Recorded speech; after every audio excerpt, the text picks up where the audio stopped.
And continuing now to complete the part 2 of the listing of the Mitzvot in his various books of the Rambam, Maimonides, and we're up to laws governing the entrance to the temple, Hilchos Bias HaMikdash. They contain 15 Mitzvot, 2 positive commandments and 13 negative commandments.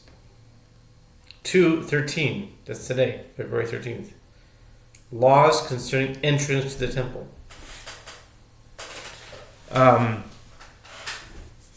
They are for a drunken person not to enter the temple, for a person with overly long hair not to enter the temple, for a person with torn garments not to enter the temple, for a priest not to enter the temple building at any time he desires, meaning not just any time he desires, yet there's a process by which he must go. Of course, a priest should enter the temple, but in a special way. For a priest not to leave the temple in the midst of a service, to send away the ritually impure from the temple, for the ritually impure not to enter the temple, for certain categories of the ritually impure not to enter the temple mount, for one who is ritually impure not to serve in the temple, for one who is ritually impure and immersed himself in a mikveh not to serve in the temple on the day of his immersion. It's called Tivul Yoim. For a priest serving in the temple to sanctify his hands and feet. That was my bar mitzvah speech. Entering the temple without washing one's hands and feet, and if they're chayav misa or whatever, or death penalty. For a priest serving in the temple to sanctify his hands and feet. For a priest with a disqualifying physical blemish not to enter the temple building or approach the altar. For a priest with a disqualifying physical blemish not to serve in the temple. For a priest with a disqualifying physical blemish of a temporary nature not to serve in the temple. For an unauthorized person not to serve in the temple. And Hilchos Isurei Mizbeach, the laws governing animals forbidden to be sacrificed on the altar. They contain 14 mitzvot, 4 positive commandments and 10 negative commandments. They are to offer all the sacrifices in an unblemished state, not to dedicate an animal with a disqualifying physical blemish for sacrifice, not to slaughter an animal with a disqualifying physical blemish as a sacrifice, not to sprinkle the blood of an animal with a disqualifying physical blemish, not to burn the fat of an animal with a disqualifying physical blemish, not to sacrifice an animal with a disqualifying physical blemish of a temporary nature, not to sacrifice an animal with a disqualifying physical blemish even when offered by Gentiles, not to inflict a disqualifying physical blemish on an animal that was consecrated for sacrificial use, to redeem an animal that was set aside for sacrificial use which possesses a disqualifying physical blemish, to sacrifice an animal only after the 8th day. Before that time, it is considered as lacking sufficient time and cannot be sacrificed. Not to offer a sacrifice, an animal given as a prostitute's fee, or given in exchange for a dog. That'll be a hard one for me, but I think I can do it. I'm kidding. Not to offer sacrifices that contain a leavening agent or a sweetener. To salt all sacrifices, not to forget to place salt on any sacrifice. Now we go on to Hilchot Ma'aseh Korbanot, the laws of the sacrificial procedures. They contain 23 mitzvot, 10 positive commandments and 13 negative commandments. They are to offer the burnt offerings in accordance with the procedure stated in the Torah, not to eat the meat of the burnt offerings, the procedure of a sin offering, not to eat the meat of those sin offerings whose blood was brought inside the temple building, not to cut off the head entirely when slaying a bird brought as a sin offering, the procedure of a guilt offering, that the priest should eat the meat of the sacrifices of the most sacred order within the temple, that the meat of these sacrifices should not be eaten outside the temple. courtyard. That did not. 1 second here. I'm just going to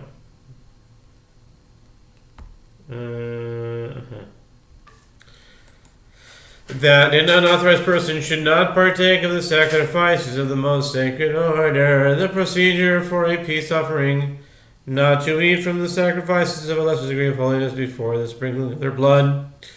To offer the meal offerings in accordance with the procedure stated in the Torah.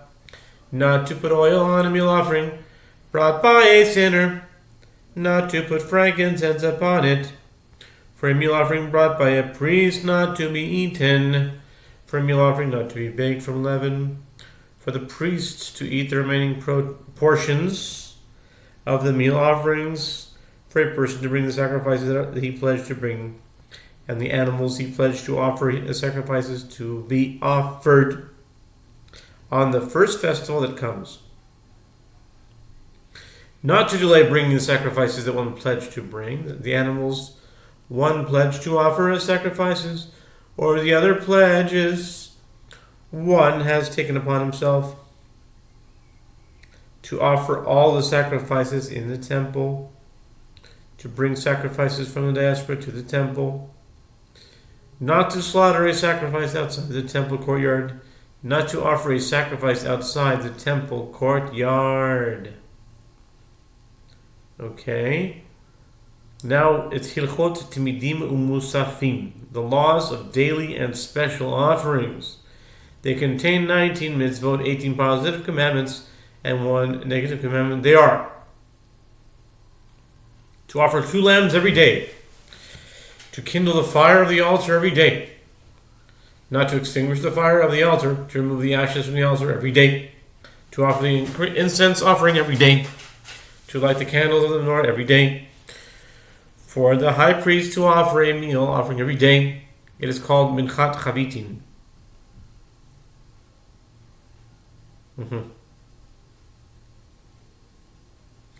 To sacrifice an additional 2 lambs as Musaf offering on the Sabbath. To offer the showbread, to bring a Musaf offering on Rosh Chodesh, to bring a Musaf offering on Pesach, to bring the Omer offering, which is waived. For every individual to count 7 weeks from the day the Omer was offered, to bring a Musaf offering on Shavuot, to bring the 2 loaves of bread and the sacrifices which accompany the loaves on Shavuot, to bring Musaf offering on Rosh Hashanah, to bring a Musaf offering on the fast of Yom Kippur, to bring a Musaf offering on the holiday of Sukkot, to bring a Musaf offering on Shmini Atzeres.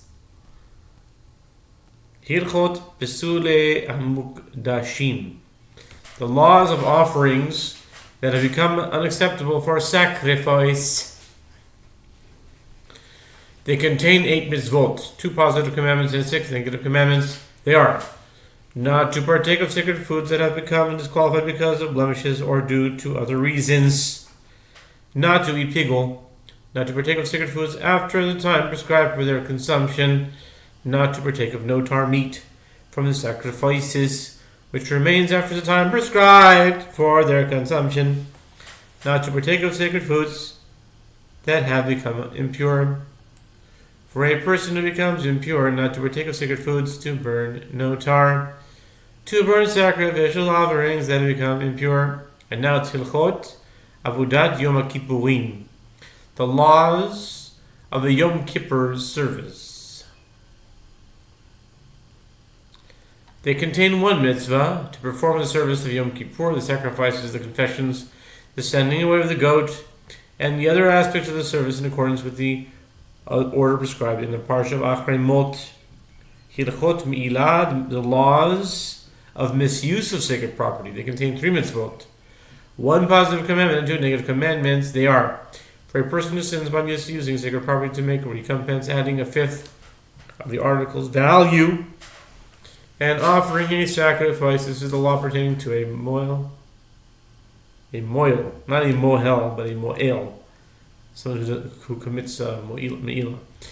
not to work with the animals which were consecrated, not to share animals which were consecrated.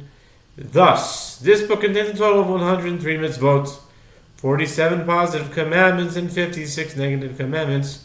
The book of sacrifices, Sofer Korbanot, it contains 6 halachot. They are in order the laws of paschal offering, laws of festive offering, laws of first animals, laws of offerings to atone for unintentional transgression, laws of offerings that brought by those whose process of atonement is incomplete,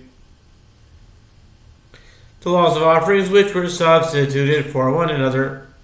Hilchot Korban Pesach, they contain 16 mitzvot, 4 positive commandments and 12 negative commandments. They are: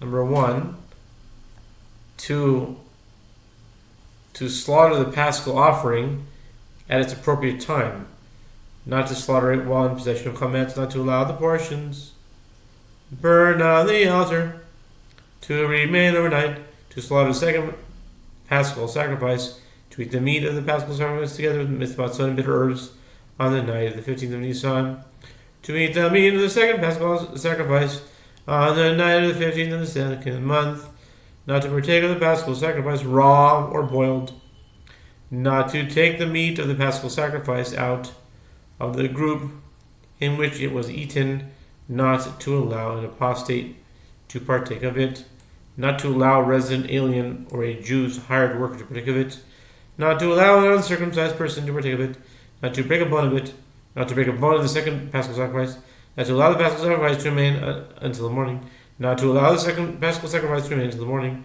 not to allow the meat from the festive offering brought on the 14th of Nisan to remain until the morning of the 3rd day. This is Hilchot Chagigah, laws of the festive offering.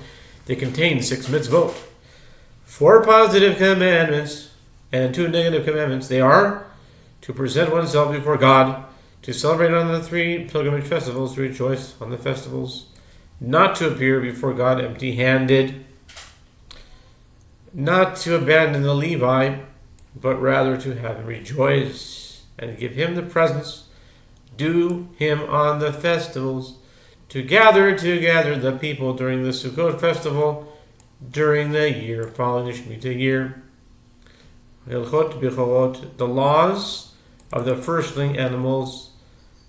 They contain 5 mitzvot, 2 positive commandments and 3 negative commandments. They are to separate the firstling animals as a sacrifice, not to partake of an unblemished firstling animals outside Jerusalem, not to redeem a firstling animal, to separate the tithes of one's herds, not to redeem the tithes of one's herds. I've included the laws of the tithes of one's herds together with the laws of firstling animals because the same procedure is followed with regard to both of them. The Torah also groups the 2 together in the verse in Numbers 18:17, and you shall dash their blood, etc. According to the oral tradition, we learn that this refers to the blood of the tithes of one's herds and the blood of the firstling animals. Hilchot Shigagot, the laws of the offerings to atone for unintentional transgression. They contain 5 positive commandments. They are that a person who inadvertently violates a transgression should bring a fixed sin offering, that a person who does not know whether or not he violated a transgression, should he bring a guilt offering unless he discovers that he definitely transgressed, at which time he must bring a sin offering. This guilt offering is referred to as the conditional guilt offering, that a person who commits certain sins should bring a guilt offering to atone for their violation. This is referred to as the definite guilt offering. For a person who commits certain sins to offer a sacrifice in atonement, if he is rich, he should offer an animal. If he is poor, a fowl or the 10th of an ephah or of meal. This is referred to as the adjustable guilt offering. For the Sanhedrin to offer a sacrifice if they render an erroneous decision regarding one of the serious matters of Torah law. Hilchot Mechusrei Kapara, the laws of offerings brought by those whose process of atonement is incomplete. They contain 4 positive commandments. They are: 1. For a Zomah to offer sacrifice when she becomes ritually pure. For a woman who gives birth to offer a sacrifice when she becomes ritually pure. for a Zav to offer a sacrifice when he becomes ritually pure, for a person afflicted by Tzarat to offer a sacrifice when he becomes ritually pure. After the offering of these sacrifices, the process of purification of these individuals is completed. Hilchot Temura, the loss of offerings which were substituted one for another, Temura. They contain 3 mitzvot, 1 positive commandment and 2 negative commandments. They are not to substitute another animal for one designated as a sacrifice. 2, for an animal that was substituted for one designated as a sacrifice to be considered consecrated. 3, not to change animals that were consecrated from one category of holiness to another. Thus, this book contains a total of 39 mitzvot, 20 positive commandments, and 19 negative commandments. And this completes part 2 of 2.